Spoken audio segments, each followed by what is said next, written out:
Hello YouTube, this is That Guy 781 and we're gonna do just a quick little video. I went to the gun show today, not SHOT Show or anything like that. I went to the local gun show where basically it's more of like, it's just where a bunch of vendors show up and sell guns and accessories and stuff like that, and stuff that people who they think that like guns will like. And just gonna go over some of the stuff I bought. First thing I bought was this paracord bracelet. It was 15 bucks.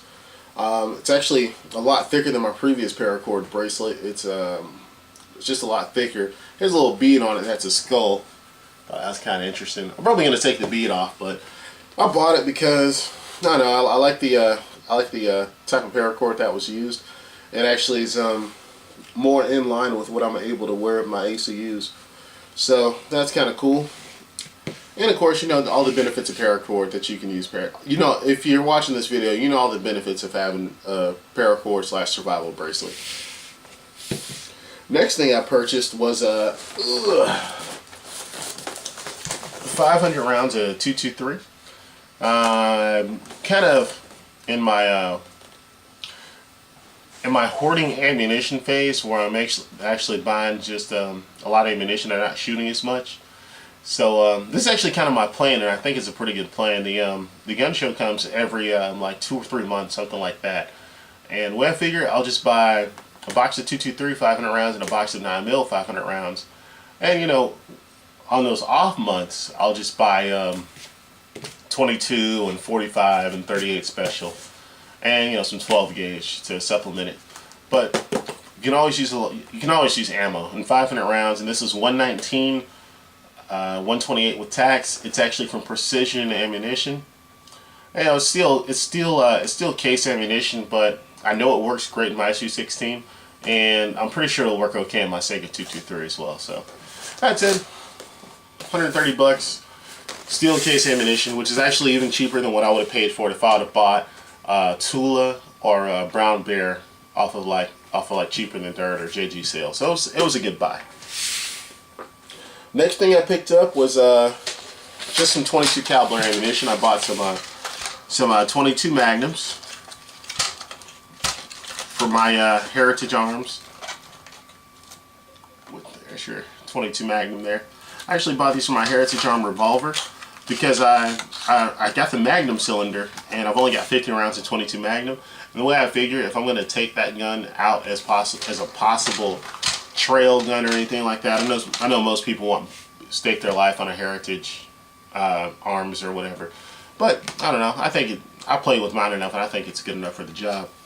But so I bought some 22 Magnum ammunition for that, because if I am going to use it as a trail gun, I'm going to have both cylinders, and I'm going to have some 22 long rifle, but I want 22 Magnum for like an emergency situation. So I'll keep 50 rounds of 22 Magnum handy. And I only had 50 rounds, so now I got 100 rounds, so that's good. I also bought some 22 shorts. Of course, I can buy these at Walmart or any place like that. But the reason I bought some more 22 shorts, because I have a rifle that I just love shooting, and it's so quiet with these CB 22 shorts. And I'm actually going to do a video review on that rifle and kind of explain a little story that goes with it. But yeah, I love these little bullets. They're great. And don't let people sell the 22 short, because I was actually able to do some amazing things with the 22 short. The last but not least, the last thing I bought at the gun show was a nightstick, or a baton. So let's open it up. It's 10 bucks out the door. So there's a little cheap rinky-dink sheath. This is made in Taiwan, so don't expect too much from it, but it opens up pretty fast, and it's 16 inches total. It's very sturdy. I mean, I can easily, you know, defend oneself with this, or anybody can defend oneself with this. So it's actually pretty good. And it doesn't close that easy. You actually do have to strike it on something to close it. I'm not going to strike it on the table because I don't want to damage my card table. Alright, so there we go.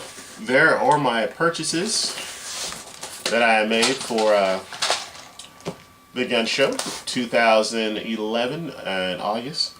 And that's it. I hope to go to the gun show, get more ammunition and whatnot. And I thought it'd be kind of interesting if I actually told you guys The things I wanted to buy, didn't buy, and I should have bought at the gun show. There's so many things. There's not many guns on my list that I want to buy, but some of the guns that stood out to me that I do want to buy, as crazy as it's gonna sound, is gonna be, I do want to buy a JA-22, Jimenez Arms 22. It's actually very small and pretty light, and I was like pretty interested in it because it was only $93 out the door with tax. So I was like, now that I'm not at the gun show, I'm like, damn, I should have bought that. Another gun I wanted to buy was the Mossberg, the one with all the plastic on it. It's supposed to be like an AR, but it's far from an AR. I kind of wanted to buy that because that was only $249. I didn't buy it. Another gun I wanted to buy was the Ruger P95 with the decocker. I wanted to buy that. I was very close. I was very close to buying it, and I told myself not to. The only gun, and actually the two guns I wanted to get at the gun show, they weren't there, and nobody was selling them because I guess it's kind of one of those specialty type of firearms that, you know, certain people will be interested in buying. It was I wanted to get an AR-7, or, you know, the Henry Arms survival rifle. I wanted to get one of those, and I wanted to get if they didn't have that, I wanted to get the gosh, what's it called now? The Marlin Papoose. I wanted that one also. If I could have gotten that, or the AR-7 / Henry survival rifle. I probably would have opted for the Henry survival rifle because it's a lot cheaper. But since they didn't have either, I guess I'm at not like of a disadvantage in any way, shape, or form. But, you know, oh well. I am probably going to get that in the Jimenez Arms. I should have bought it. I could have bought it.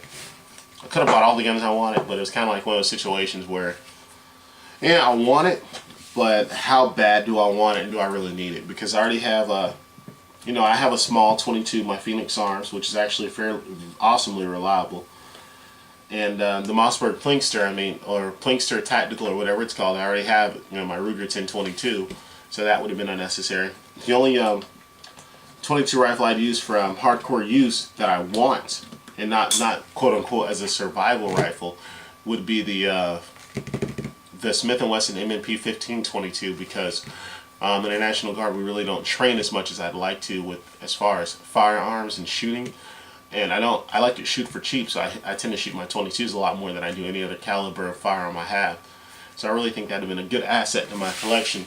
So I may end up actually buying that a lot sooner than later. Well, that's it. This is that guy 781. I appreciate you guys for watching. You basically just viewed my what I've bought as far as the gun show. Feel free to subscribe and comment on the video. Thank you guys for watching.